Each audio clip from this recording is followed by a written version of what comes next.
การศึกษาเรียนรู้คนอื่นและให้คนอื่นศึกษาเรียนรู้เราด้วย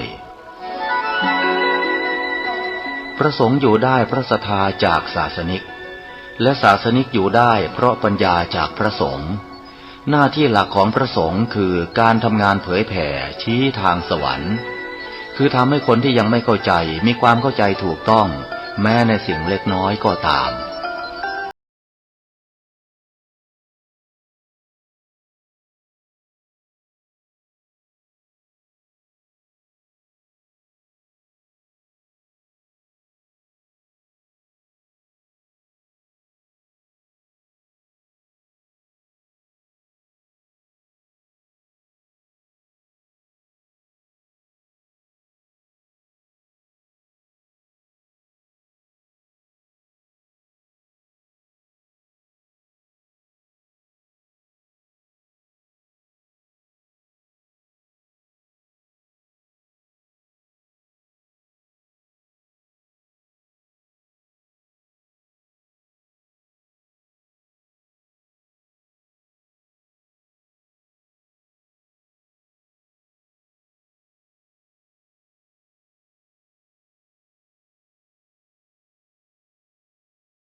ท่านกำลังติดตามรับฟังสถานีวิทยุกระจายเสียงพระพุทธศาสนาแห่งชาติและสังคมคลื่นเพื่อการศึกษาพระพุทธศาสนาและวัฒนธรรมระบบ FM 104.5 เมกะเฮิรตซ์รายการต่อไปเป็นรายการคดีโลกคดีธรรม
วันอังคารที่ 7 มกราคม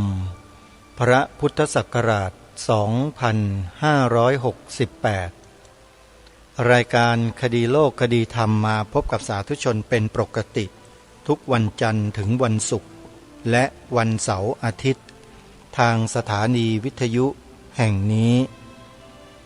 ท่านสามารถใช้โทรศัพท์มือถือระบบ Androidดาวน์โหลดแอปพลิเคชันที่ชื่อว่าวิทยุพุทธศาสนาทั่วไทยเพื่อติดตามรับฟังรายการนี้ได้ทุกวันหรือ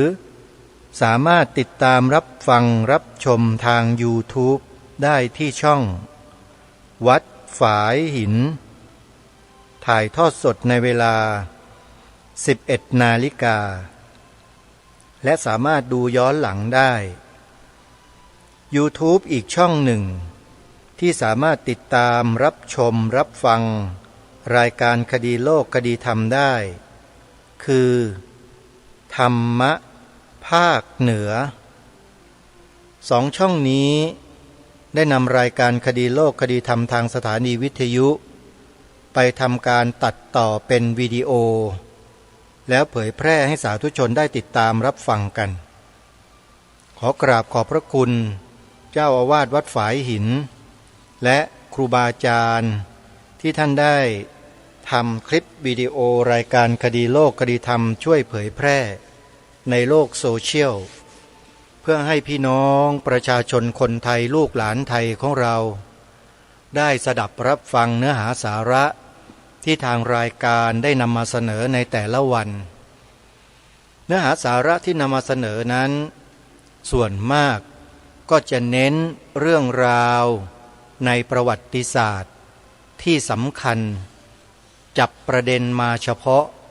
ที่เกี่ยวกับสถาบันหลักของชาติไทยของเราซึ่งคนในยุคปัจจุบันนี้ห่างเหินกันมากไม่ค่อยรู้จักว่าสถาบันหลักของชาติคืออะไรเด็กๆลูกหลานเยาวชนคนไทยเรารุ่นหลังๆเจนใหม่ๆก็จะไม่เข้าใจไม่รู้เรื่องราวเหล่านี้กันแล้วเพราะโรงเรียนไม่ได้ปลูกฝังสิ่งที่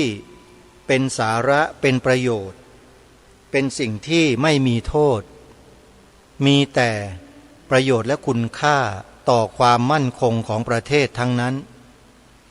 แต่เด็กๆลูกหลานเยาวชนไทยเราไม่ได้รับการปลูกฝังสิ่งเหล่านี้ในโรงเรียนมีน้อยมากไม่พอทำน้ำหยอดลูกตาขอบอกได้เลยที่เป็นเช่นนี้เพราะใครอันนี้แหละตัวสำคัญก็คือใครนี่แหละเป็นคนทำให้เป็นเช่นนั้นด้วยเหตุนี้รายการนี้จึงต้องออกมา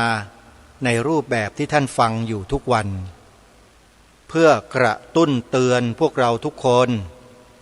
ให้ back to basic คืนกลับสู่พื้นฐานเดิมกันได้แล้วก่อนที่มันจะสายเกินแก้พวกเราพวกญาติโยม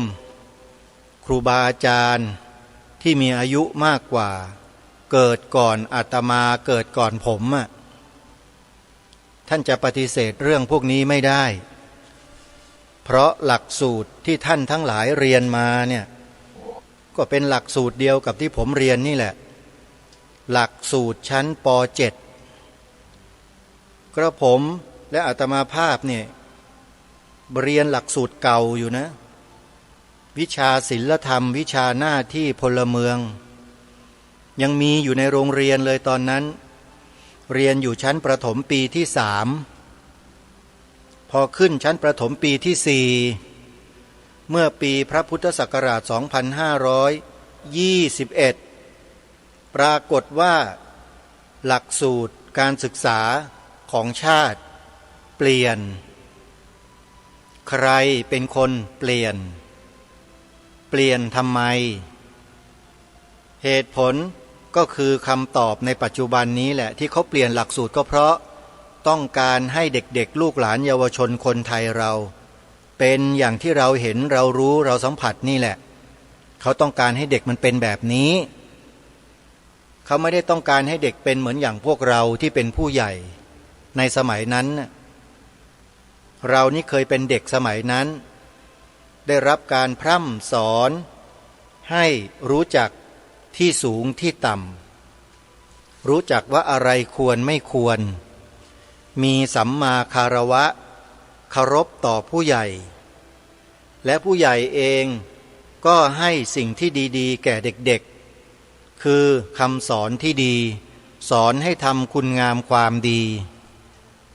ในทุกเย็นวันศุกร์ชั่วโมงสุดท้ายของการเรียนถูกบังคับให้ไปสวดมนต์ไหว้พระทำนองสรพัญญะกันทุกสัปดาห์เป็นการปลูกฝังจิตใจของเด็กเยาวชนให้มีสมาธิในช่วงระยะเวลาสั้นๆต่อ1 สัปดาห์แต่ก็ถูกยกเลิกไปหมดเกลี้ยงไม่มีเหลือเลยเคยมีครูที่เป็นพระสงฆ์มาสอนอยู่ในโรงเรียนเป็นประจำก็ยกเลิกหมดเลยถามว่าทำไปเพื่ออะไรทำไปเช่นนั้นแล้วมันเกิดอะไรขึ้นกับชาติบ้านเมืองของเรา เขาใช้ระยะเวลายาวนานมากนะในการบ่มเพาะสิ่งที่ไม่ดีให้เกิดขึ้นกับลูกหลานเยาวชนของเราเนี่ยเขาค่อยๆทำทีละเล็กทีละน้อยค่อยๆทำไปอาศัยอำนาจที่มีอยู่ดำเนินการไปเรื่อยๆทำไปเรื่อยๆส่งบุคลากรของเขาเข้าไปฝังตัวอยู่ในระบบราชการเรื่อยๆเรื่อยๆจนกระทั่งเต็มหน่วยกองกรมเต็มไปหมดเลยช่วงนี้ทำไมจึงกล้าพูดคำนี้ก็เพราะข้าราชการเหล่านั้นที่กล่าวมาเนี่ยปฏิเสธไม่ยอมให้ศาสนาพุทธเป็นศาสนาประจำชาติบัญญัติไว้ให้ถูกต้องโดยกฎหมายรัฐธรรมนูญนั่นแหละคือคำตอบว่าใช่ไม่ใช่ท่านก็ไปตรวจสอบข้าราชการที่เป็นญาติพี่น้องของท่านกันเองเถอะว่าเป็นอย่างนี้ด้วยกันหรือเปล่าถ้าเป็นเช่นนี้ละใช่เลยไม่ใช่ลูกหลานไทยเหมือนดังที่เป็นมาแล้วล่ะถูกกลืนแต่กลืนด้วยอะไรนั้นไม่ทราบความคิดความเห็นอุดมการณ์ชาติจิตสำนึกหายหมดเลยไม่มีเหลือดูได้จากสิ่งที่กล่าวไปเมื่อสักครู่นี้คือปฏิเสธต่อต้านคัดค้านศาสนาพุทธไม่ให้เป็นศาสนาประจำชาตินี่คือวิธีการดูและตรวจสอบแบบง่ายๆไม่ยากแต่เราจะยอมรับกันหรือเปล่า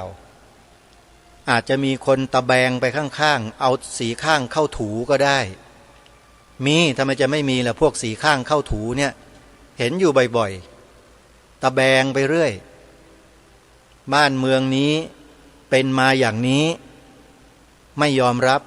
แล้วก็ตะแบงไปข้างๆเอาสีข้างเข้าถูต่างหากด้วยไม่ยอมรับปฏิเสธและต่อต้านคัดค้านอย่างนู้นอย่างนี้แถมยังข่มขู่อีกนะเจอมาแล้วนะที่พูดเนี่ยไม่ใช่ไม่เจอถ้าไม่เจอจะไม่มาพูดหรอกนี่แหละเพราะเจอมาแบบนี้แหละจึงต้องมาทำรายการแบบนี้ให้พวกท่านทั้งหลายได้ทราบกันไว้ด้วยว่ามันเกิดกรณีพวกนี้ขึ้นในบ้านเมืองของเราเนี่ยสิ่งที่เป็นของชาติบ้านเมืองเราเป็นสมบัติชาติบ้านเมืองเราแต่คนในชาติบ้านเมืองเราบางกลุ่มบางพวกไม่ยอมรับปฏิเสธแถมยังต่อต้านคัดค้านด้วยเอาสิ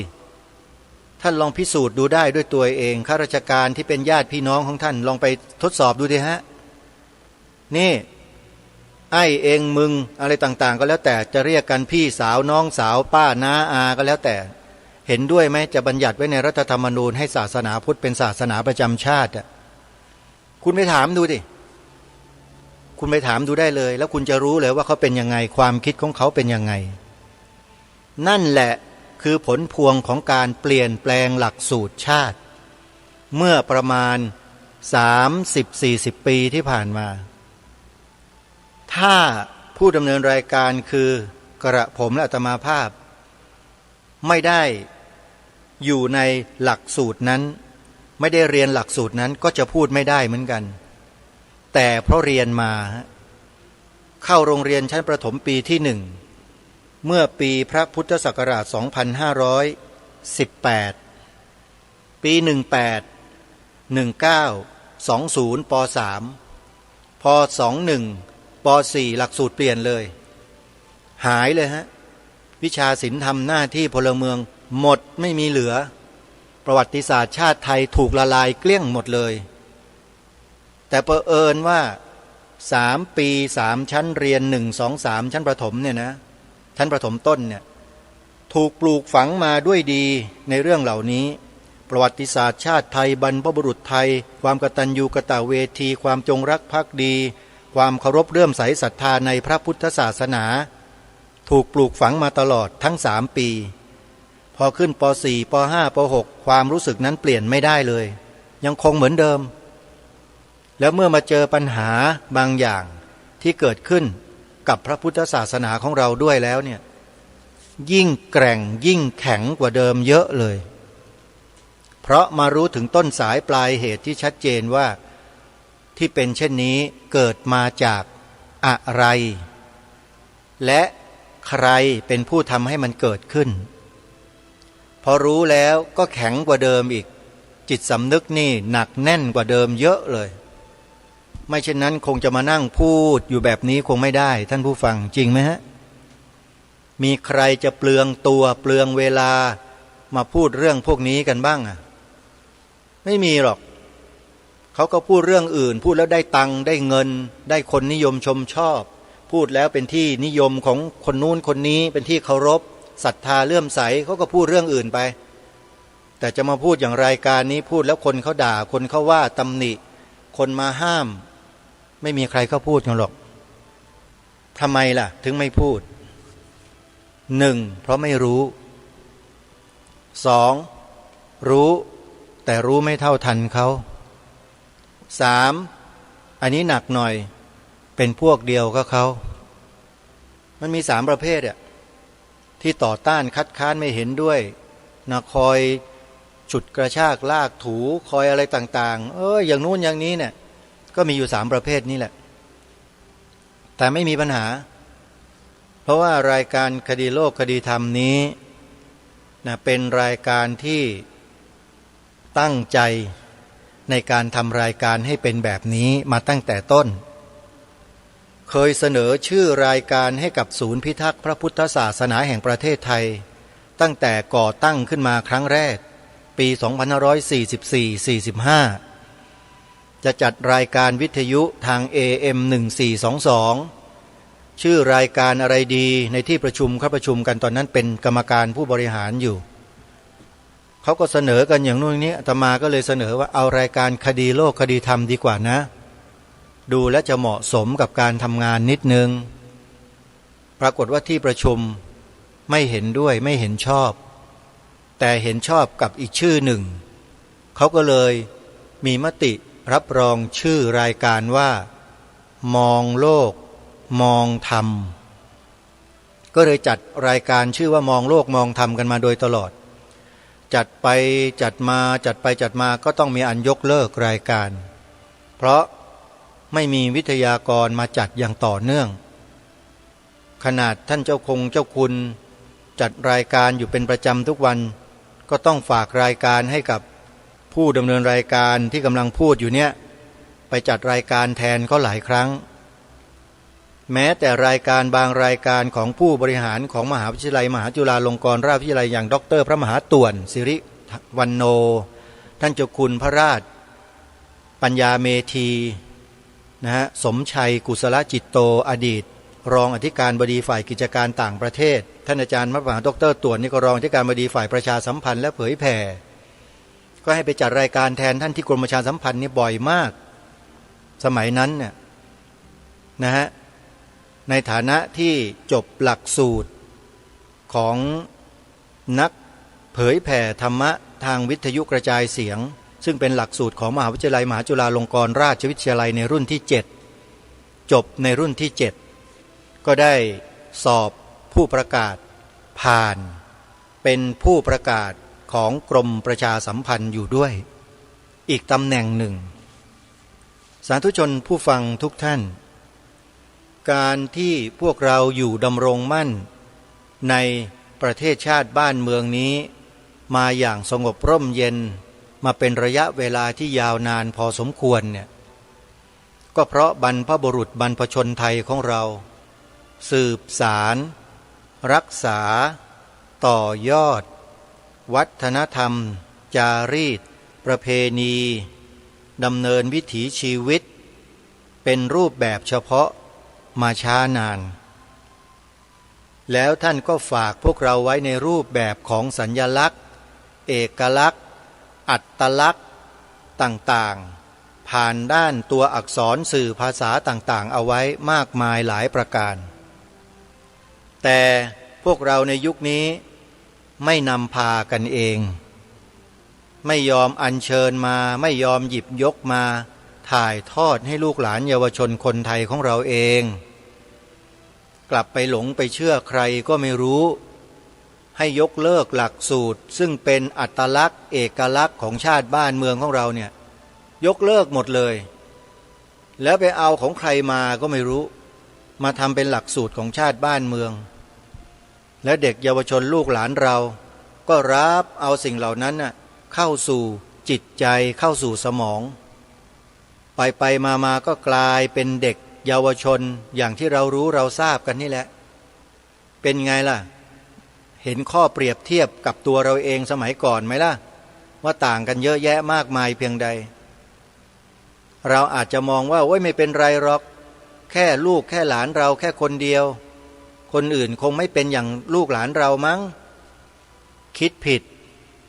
มันเป็นกันทั้งชาติบ้านเมืองหมดเพราะมันรับเอาหลักสูตรเดียวกันไปใส่สมองใส่จิตใจกันเหมือนกันหมดเลยรายการนี้ก็เลยมาปลูกฝังมาปลุกจิตสำนึกผู้หลักผู้ใหญ่อย่างพวกเรานี่แหละให้นำพาเยาวชนเรากลับคืนสู่เหย้าคือสู่เหย้าสู่เรือนที่บรรพบุรุษ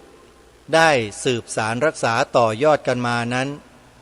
ให้ลูกหลานนั้นสืบสารกันต่อเพราะเป็นสิ่งที่ดีเป็นสิ่งที่ประเสริฐ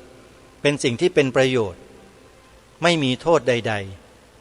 ๆแต่สิ่งที่แปลกปลอมเข้ามาใหม่ต่างหากเล่าที่ทำให้เกิดเป็นปัญหาในสังคมมากมายทุกวันนี้เนี่ยเราอย่าคิดไปตามแก้ปัญหากันที่ปลายเหตุอยู่เลยมันแก้กันไม่หมดไม่หวัดไม่ไหวหรอกนี่มาแก้กันที่หัวนี่จับงูใครเขาไปจับกันที่หางล่ะพ่อคุณจับที่หางก็ตายกันเท่านั้นแหละท่านเขาก็ตะปบกันที่หัวกันทั้งนั้นแหละอยู่หมดนะกินหัวกินหางกินกลางตลอดตัวเขาแก้ปัญหากันที่หัวฮะที่เฮดเฮดนั้นอยู่ตรงไหนอ่ะถ้าว่าโดยตัวอักษรก็คือกฎหมายสูงสุดถ้าว่าโดยบุคคลก็คือผู้บริหารสูงสุดใน3อำนาจบริหารอำนาจตุลาการอำนาจนิติบัญญัตินี่แหละสิ่งเหล่านี้ต้องแก้ที่นี่ทั้งหมดที่หัวทั้งหมดเลยแก้ไหมล่ะพร้อมไหมที่จะช่วยกันแก้ก็ไม่ได้อะไรยากเนี่ยไอ้สิ่งที่คุณเลิกไปเอากลับมาดิก็จบแล้ววิชาศิลธรรมวิชาหน้าที่พลเมืองวิชาประวัติศาสตร์ชาติไทยกลับมาสิฮะนี่ไงคือวิธีแก้ที่หัวเลยถ้าหากว่านำกลับไม่ได้แล้วทำยังไงที่ให้กลับได้ก็ไปคิดไปดูกันจะทำยังไงแต่ก็มีอย่างหนึ่งละที่สามารถทำแล้วก็นำทุกอย่างกลับมาได้ง่ายๆเลยก็คือบัญญัติรับรองศาสนาพุทธไว้ในรัฐธรรมนูญให้เป็นศาสนาประจำชาติก็จบแล้วก็ออกพระราชบัญญัติตามความในมาตรารัฐธรรมนูญแห่งราชอาณาจักรไทยแล้วก็เขียนกันไปทีฮะว่ากันไปแค่นั้นแหละถ้าจะทำกันเนี่ยแต่จะทำหรือเปล่าปัญหาเงินอยู่ตรงนี้จะทำไหมเล่าในเมื่อยกเลิกได้ก็ต้องสามารถที่จะนำกลับมาได้สิ่งที่ดีคุณไปยกเลิกทำไมล่ะสิ่งที่ดีๆของบ้านเมืองหลักสูตรดีๆจริงไหมท่านผู้ฟังว่าจริงไหมพวกเราเนี่ยท่านทั้งหลายที่อายุ50-60 ปีขึ้นไปเนี่ยหลักสูตรที่เราเรียนกันในโรงเรียนเนี่ยเป็นหลักสูตรที่ดีมากๆเลยใช่ไหมสอนให้เรารู้จักอ่อนน้อมถ่อมตนมีสัมมาคารวะเคารพต่อผู้ใหญ่จริงไหมแต่หลักสูตรปัจจุบันนี้เด็กๆมันเคารพไหมล่ะมันมีสัมมาคารวะกันไหมว่านอนสอนง่ายไหมเห็นหรือยังล่ะมันเกิดอะไรขึ้นนะท่านนี่แหละปัญหามันมาจากตรงนี้ก็พวกเราไม่ร่วมด้วยช่วยกันเนี่ยมันก็ไม่มีวันจะนำกลับมาได้แต่ถ้าเราช่วยกันโอกาสกลับมาก็มีสูงอย่างน้อยๆเนี่ยเวลาที่มันล่วงเลยผ่านไปทุกวันเราไม่รู้จะทำอะไรกันยังไงก็เลยแนะนำให้เราใช้ประโยค2ประโยคเนี่ยไปถ่ายทอดลูกหลานเยาวชนและคนไทยเพื่อนมิตรสหายพี่น้องผู้ใต้บังคับบัญชาผู้ร่วมงานให้เขาเกิดความรู้สึกร่วมกับเราหาเทคนิคและวิธีการพูดคุยกับเขาสิจูงใจเขากลับมาให้ได้ให้มายอมรับความจริงของชาติบ้านเมืองตัวเองยอมรับความจริงอะไรความจริงที่ว่าประเทศไทยมีพระพุทธศาสนาเป็นศาสนาประจำชาติทำได้ไหมเล่าทำได้ทำไมจะทำไม่ได้เล่า มันอยู่ที่ใจเรานั่นแหละตั้งใจหรือไม่มั่นใจและมั่นคงหรือไม่หรือว่าอ่อนปวกเปียกเป็นขี้ผึ้งลนไฟหรือเปล่าอันนี้ต้องตรวจสอบตัวเองแล้วล่ะจะมาตรวจสอบผู้ดำเนินรายการเนี่ยมันไม่ใช่ฐานะเพราะผู้ดำเนินรายการเป็นผู้บอกเป็นผู้ส่งเสริมสนับสนุนรณรงค์เผยแพร่อุดมการณ์ข้อนี้เท่ากับว่าเป็นผู้มีอุดมการณ์ก็นำเอาอุดมการณ์มาถ่ายทอดให้แก่พวกเรากันให้พวกเรามีอุดมการณ์เดียวกันแล้วมันไม่ได้ไปสร้างความเดือดร้อนให้ใครนะที่เราทำกันเนี่ยใครที่มันเดือดร้อนเพราะพระพุทธศาสนาเป็นศาสนาประจำชาติแปลว่าคนนั้นมันก็โลภล่วงเกินไปแล้วเหมือนดังที่องค์พระบาทสมเด็จพระจอมเกล้าเจ้าอยู่หัวทรงมีประกาศไว้เป็นกฎหมายในประชุมประกาศราชการที่4ที่รายการได้อัญเชิญมาเมื่อวานนี้ที่พระองค์ตรัสไว้ความตอนหนึ่งว่าพระนครนี้เป็นถิ่นที่ของคนนับถือพระพุทธศาสนามาแต่เดิมไม่ใช่แผ่นดินของศาสนาอื่นคนที่ถือศาสนาอื่นมาแต่อื่นก็ดีอยู่ในเมืองนี้ก็ดีจะโทมนัสน้อยใจด้วยริษยาแก่พระพุทธศาสนาเพราะบูชาอันนี้ไม่ได้ด้วยไม่ใช่เมืองของศาสนาตัวเลยถ้าโทมนัสก็ชื่อว่าโลภล่วงเกินไปเห็นไหมท่านผู้ฟังความตอนนี้ชัดเจนอยู่แล้วไม่ต้องสงสัยเลยไม่ต้องสงสัยและไม่ต้องตั้งคำถามด้วยว่าแล้วคนศาสนาอื่นจะอยู่ยังไงมันก็อยู่อย่างที่เคยอยู่มาดิจะอยู่ยังไงอ่ะ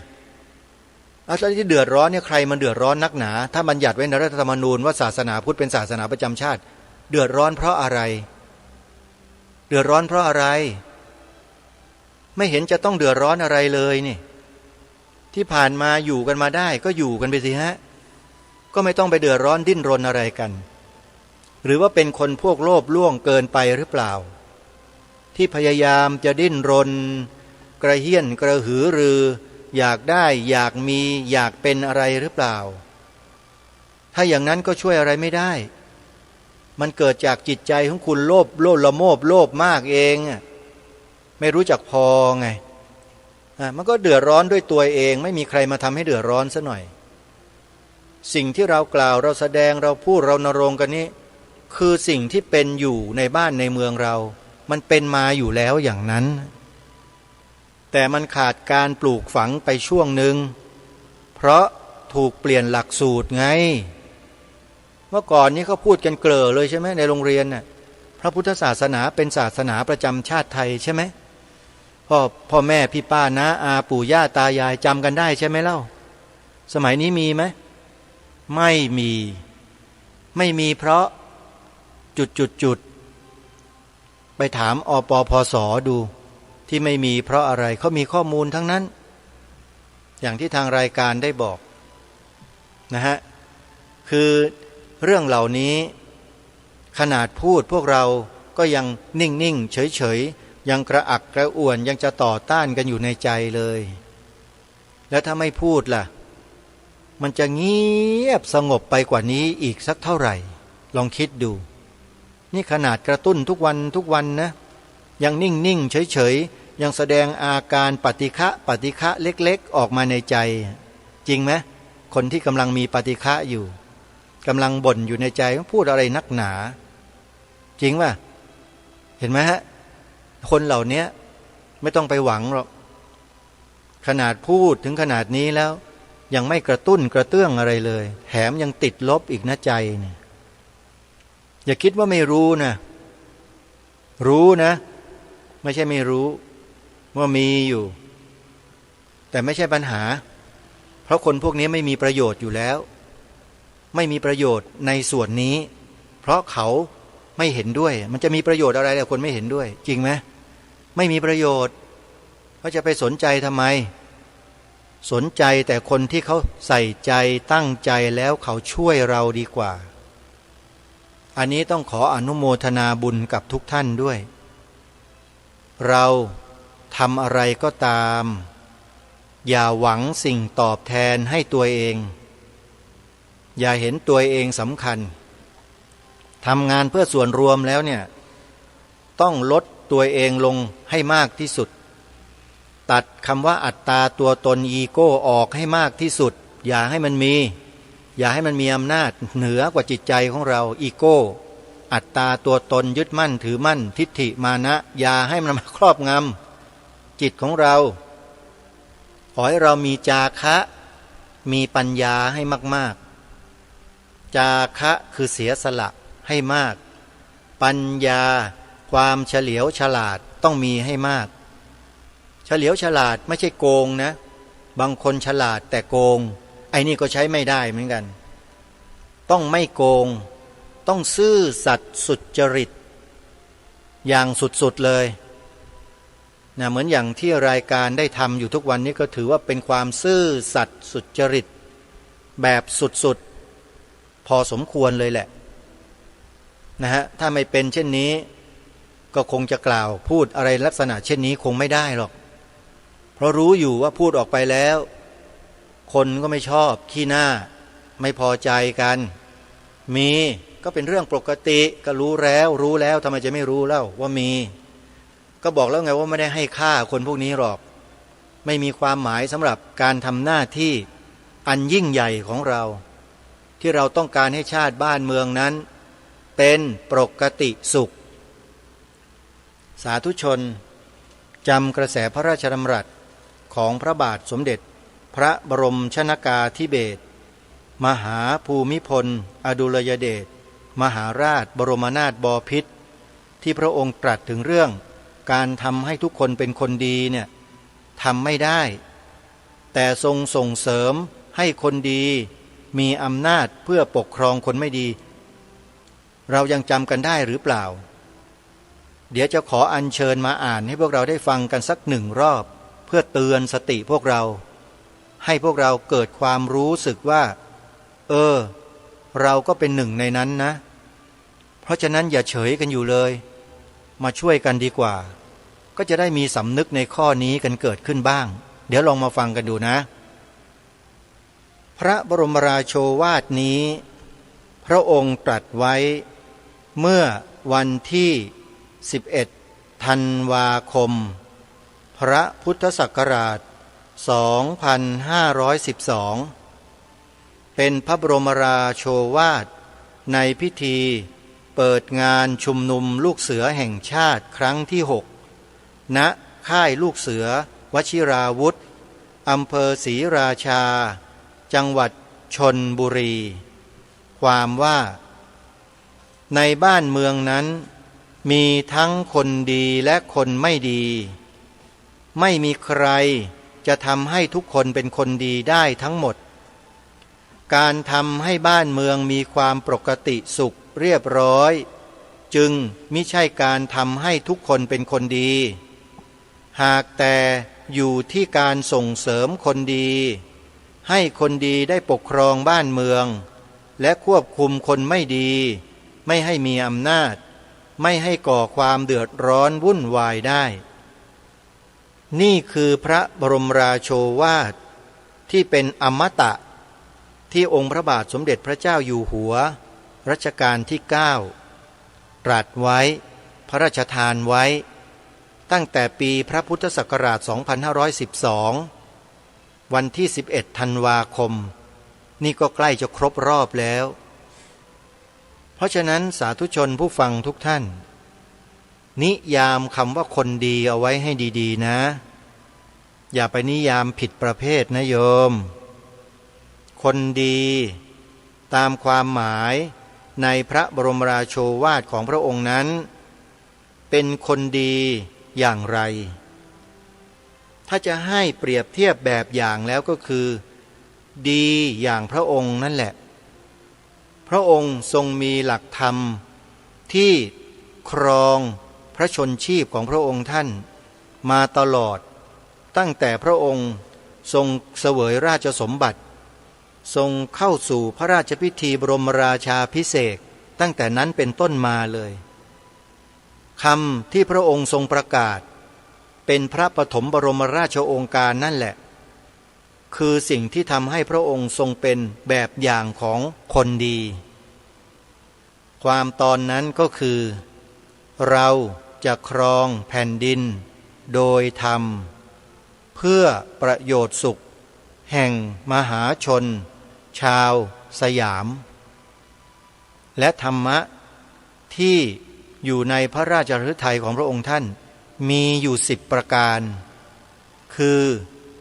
ทศพิธราชธรรม10ประการท่านผู้ฟังลองไปเสิร์ชหาดูใน Google แล้วท่านจงศึกษาให้ดีใครก็ตามที่มีทศพิธราชธรรมคือธรรม10ข้อดังกล่าวนี่แหละชื่อว่าเป็นคนดีแล้วเราก็ดำเนินรอยตามคนดีเหล่านั้นส่งเสริมคนดีเหล่านั้นนั่นแหละให้ปกครองบ้านเมืองเพื่อควบคุมคนไม่ดีเพื่อไม่ให้มีอำนาจไม่ให้ก่อความเดือดร้อนวุ่นวายได้นี่คือพระบรมราโชวาทขององค์พระมหากษัตริย์รัชกาลที่9ผู้ทรงพระคุณอันประเสริฐที่เราชาวไทยเทิดทูนบูชาจงรักภักดีแด่พระองค์ท่านทุกท่วนหน้าเพราะพระองค์ทรงเป็นพระมหากษัตริย์ที่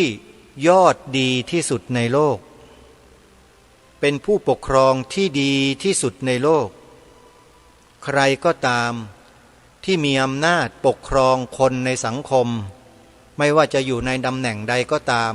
ที่อยู่ในอำนาจการปกครองจะต้องถือธรรมที่พระองค์ทรงถือนี้ไปปฏิบัติตามจึงจะชื่อว่าคนดีดีไหมก็ตรวจสอบดูกันเองท่านผู้ฟังจะให้ไปชี้ว่าคนนั้นดีคนนี้ไม่ดีไม่ได้ต้องดูพฤติกรรมที่กระทำออกมาคำพูดที่กล่าวออกมาว่าเป็นอย่างไรสอดคล้องกับวัฒนธรรมจารีตประเพณีวิถีชีวิตความเป็นไทยหรือไม่ก็กลับเข้ามาสู่ในสิ่งที่ทางรายการย้ำมาโดยตลอดว่าที่ทำรายการทุกวันนี้เนี่ยเพื่อทำรงรักษาความเป็นไทยไว้ไปตีความเรื่องความเป็นไทยออกมาให้ชัดให้ถูกต้องอย่าไปโฉเกอย่าไปบิดเบี้ยวเด็ดขาดความเป็นไทยเนี่ยมีอยู่เป็นอัตลักษณ์ที่ชัดเจนอยู่แล้วอย่าไปเอาอัตเละที่ไหนมาสวมมาใส่นะมันผิดมันไม่ดีไม่งามไม่ถูกต้องแล้วมันจะกลายเป็นคนอกตัญญูไปมาทำลายประทัดฐานของบรรพชนตัวเองเนี่ยความเป็นไทยของเรามีปรากฏเป็นสัญลักษณ์ของชาติบ้านเมืองโดยได้รับพระราชทานไว้จากองค์พระมหากษัตริย์รัชกาลที่6เรียบร้อยดีงามหมดแล้วคือธงไตรรงค์ความเป็นไทยรวมอยู่ที่ผืนธงไตรรงค์ผืนนี้ทั้งหมดท่านไปดูเองไปศึกษากันดูว่าอะไรคือความเป็นไทยและในผืนธงไตรรงค์หรือธงชาติไทยที่ปลิวสวายอยู่บนยอดเสาธงทุกวันที่เราเคารพกัน6 โมงเช้า8 โมงเช้า6 โมงเย็นเนี่ยไปตีความดูซิว่าคืออะไรยังไงที่เรียกว่าความเป็นไทยเนี่ยนั่นแหละตีกันให้ถูกนะอย่าไปตีกันให้เบี้ยวให้บิดนะเดี๋ยวจะตีให้มือบิดมือเบี้ยวไปเลยถ้าใครไปตีผิดเนี่ยตีให้ถูกต้องด้วยถูกต้องตรงตามพระราชปณิธานขององค์พระมหากษัตริย์ที่พระราชทานไว้พระราชทานไว้ยังไงขอร่ำรำพันบรรยายความคิดเครื่องหมาย แห่งสีทั้งสามงามถนัดขาวคือบริสุทธิ์สีสวัสดิ์หมายพระไตรรัตน์และธรรมะคุ้มจิตไทยแดงคือโลหิตเราไซร้ซึ่งยอมสละได้เพื่อรักษาชาติศาสนาน้ำเงินคือสีโสภาอันจอมประชาทะโปรดเป็นของส่วนองค์จัดริ้วเข้าเป็นไตรรงค์จึงเป็นสีธงที่รักแห่งเราชาวไทยทหารอวตารนำไปยงยุทธวิชัยวิชิตก็ชูเกียรติสยามนี่คือความหมายพระราชทานธงไตรรงค์บ่งบอกถึงความเป็นไทยไว้ในนี้เสร็จสับทุกอย่างใครไปตีความบิดเบือนของพระองค์ท่านคนพวกนั้นเป็นคนที่ไม่จงรักภักดีเป็นคนอักตัญญูต่อบรรพชนตัวเองเป็นพวกกบฏแล้วคนพวกนี้เราควรจะคบหาสมาคมควรไปเชื่อถือไหมควรเคารพไหมใครไปเคารพอยู่ใครไปเชื่อถืออยู่ก็ให้รู้ตัวไว้ด้วยว่าจะเป็นพวกกบฏไปกับคนพวกนี้ด้วยโดยไม่รู้ตัวฝากไว้นะเรื่องพวกนี้เรื่องใหญ่เป็นเรื่องสำคัญมากเป็นเรื่องความเป็นความตายความมั่นคงของชาติศาสนาพระมหากษัตริย์ของเราเลยทีเดียวไม่ใช่เรื่องเล็กๆเรื่องใหญ่แต่ผู้ใหญ่ในบ้านเมืองไม่ท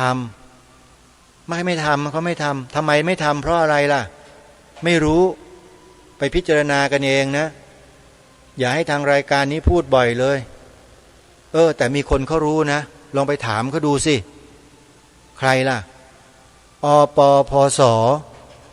อันนั้นเขารู้จริงเขามีข้อมูลชัดเจนเลยว่าทำไมผู้ใหญ่ในบ้านในเมืองเราไม่รณรงค์ไม่ช่วยกันเรื่องพวกนี้เลยรักษาความเป็นไทยเนี่ยทำไมถึงไม่ค่อยทำกันเลยเพราะอะไรไปถามอปพสดูแล้วพวกเราจะทราบนะเข้าไปดูใน YouTube ก็ได้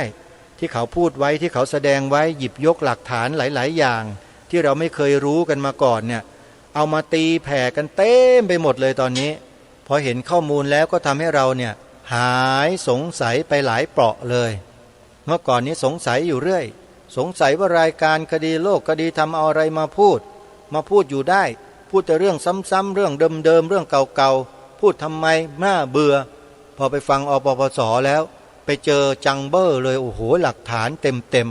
โอ้โหมันถึงขนาดนี้เลยหรือร้องโอ้โหกันเลยทีนี้ก็เลยเลิกว่ารายการคดีโลกคดีธรรมบางคนนะถึงขนาดโทรมาขอขมาลาโทษนะโยมมี2 คนแล้วนะโทรมาขอโทษเนี่ยอาตมานี่เรื่องจริงนะโทรมาขอโทษแล้วนะและจะมีตามมาอีกเท่าไหร่ถ้าไม่มีก็กรรมก็ติดตัวไปก็แล้วกันแต่ถ้าขอขมาก็กรรมก็หลุดหมดนะโยมก็แค่นั้นเองไม่ยากไม่เย็นหรอกการที่เราจะตัดกรรมก็คือตัดด้วยวิธีการขอขมากันซะถ้าหากว่าเราเข้าใจผิดไปแล้วก็ได้กล่าววาจาใส่ร้ายป้ายสีโดยที่ตัวเองไม่เข้าใจและไม่รู้เนี่ยถ้ามาขอขมาลาโทษให้อโหสิกรรมให้มันก็จบเท่านั้นแหละโยมไม่ต้องกังวลนะมันแก้ได้ไอ้กรรมเนี่ยมันแก้ด้วยตัวเราเองเนี่ยคนอื่นก็แก้ให้เราไม่ได้หรอกนะเราต้องแก้ด้วยตัวของเราเองพระสงฆ์เราก็เหมือนกันโยมไม่มีใครแก้ให้พระสงฆ์ได้นอกจากพระสงฆ์ท่านแก้ของท่านเองเรื่องของอาบัติทั้งหลายทั้งปวงเนี่ยพระพุทธเจ้าก็ทรงอนุญาตวิธีการออกจากอาบัติไว้หมดแล้วโยมไม่ใช่ไม่มีนะมีทั้งนั้นเลยมีทุกข้อด้วยทั้ง227มีหมดวิธีการแก้พระพุทธองค์ได้ทรงวางไว้หมดแล้วแต่ญาติโยมเราจำนวนมากจำนวนไม่น้อยเลยที่ไม่รู้เมื่อไม่รู้ก็ไปเที่ยวชี้ตามคนที่ซัวซีนะว่าพระสงฆ์ตำหนิพระสงฆ์ก็ไปหลงเชื่อคนพวกนั้นหมดแล้วก็เลยมารังเกียจพระสงฆ์กันอยู่ทุกวันนี้นะมองพระสงฆ์ว่าเป็นคนไม่ดีอย่างนู้นอย่างนี้อย่างนั้นตามที่สื่อแมลงวันเขาว่ากันอยู่ทุกวันนั่นแหละเราก็ติดเชื้อในกระแสจิตทุกวันสั่งสมเชื้อทุกวันจนกระทั่งกลายเป็นพวกเขาไปเลยกลายเป็นพวกเขาเนี่ยทำยังไงล่ะก็พูดตามที่พวกเขาพูดหมดนะว่าพระสงฆ์บอกว่ารับเงินรับปัจจัยจากญาติโยมมาเนี่ยไป เป็นมหาโจรหมดเลยใครที่รับซองรับอะไรเนี่ยเขาบอกเป็นมหาโจรหมดคนที่ติดเชื้อในกระแสจิตมากๆก็จะกล่าวตามคนพวกนั้นไปด้วยบาปทุกคำกล่าวหาเลยโยมน่าสงสารจริงๆสัตว์โลกย่อมเป็นไปตามกรรมกรรมมุนาวัตตตีโลโกสัตว์โลกย่อมเป็นไปตามกรรมจริงๆเลยนะเนี่ยวจีกรรมนะอย่าลืมนะการสร้างกรรมนี่เขาสร้างได้3ทวารโยมกายกรรมวจีกรรมมโนกรรมเป็นกรรมทั้งนั้นใครที่ต่อว่ากล่าวหาพระภิกษุสงฆ์บาปหนักที่สุดพวกนี้พอตายจากโลกนี้ไปแล้วนะตามไปดูกันได้เลยโยมตามไปเลยโยมจะไปเห็นว่าปากเขาเนี่ยเป็นยังไงนะแล้วนายนิรยาบาลเนี่ยเขาตักอะไรใส่ในปากคนพวกนี้อยู่ตลอดเวลานะลองไปตามดูกันได้นะโยมนะใครอยากไปบ้างก็ลองไปดูนะโยมไม่ได้ว่านะไปเที่ยวไปท่องดูจะได้เห็นจะได้ไม่กล้ามาทำบาปเหมือนคนพวกนั้นอีกจะได้กลัวๆกันไม่ใช่อะไรหรอกนะใครที่สนับสนุนส่งเสริมทำบุญกับพระสงฆ์ด้วยจิตที่การุณจิตที่เมตตาจิตที่ศรัทธาเลื่อมใสไปสวรรค์กันทั้งนั้นเลยโยมไม่มีลงนรกสักคนเพราะอะไรจิตใจเลื่อมใสศรัทธาต่อพระพุทธพระธรรมพระสงฆ์อย่างต่อเนื่องและมั่นคงสม่ำเสมอเวลาจิตจะดับจิตก็ไม่กระวนกระวายไม่มีโทสะไม่โกรธไม่แค้นไม่เคืองไม่ปฏิฆะอกุศลไม่เกิดมีแต่บุญมีแต่บุญตลอดไปไหนล่ะพอตายแล้วสวรรค์กับมนุษย์ถ้าเกิดมาเป็นมนุษย์ก็อยู่ในตระกูลที่ดีมีความสมบูรณ์ด้วยโภคทรัพย์มียศถาบรรดาศักดิ์ตำแหน่งหน้าที่เงินเดือนบริบูรณ์สมบูรณ์ไปหมดนั่นเขาเรียกว่าคนมีบุญแต่คนบาปถามว่ารวยได้ไหมรวยได้แต่มาชาตินี้ก็บาปต่อทำบาปกันอยู่นั่นแหละไม่ได้ทำบุญกันสักทีนี่แหละเขาเรียกว่ากรรมมุนาวัตตตีโลโกสัตว์โลกย่อมเป็นไปตามกรรมเป็นไปตามกรรมเนี่ยไม่ได้หมายความว่าปล่อยปละละเลยให้มันเป็นไปตามกรรมอย่างนั้นไม่ใช่คำว่าเป็นไปตามกรรมก็คือตามการกระทำของเราเราต้องกระทำกรรมถึงจะถูกกระทำสิฮะพุทธเจ้าตรัสให้เรากระทำอะไรทำกุศลทำความดีพูดดีกระทำดีคิดดีพูดดีทำดีคิดดีทำยังไงก็คือพูด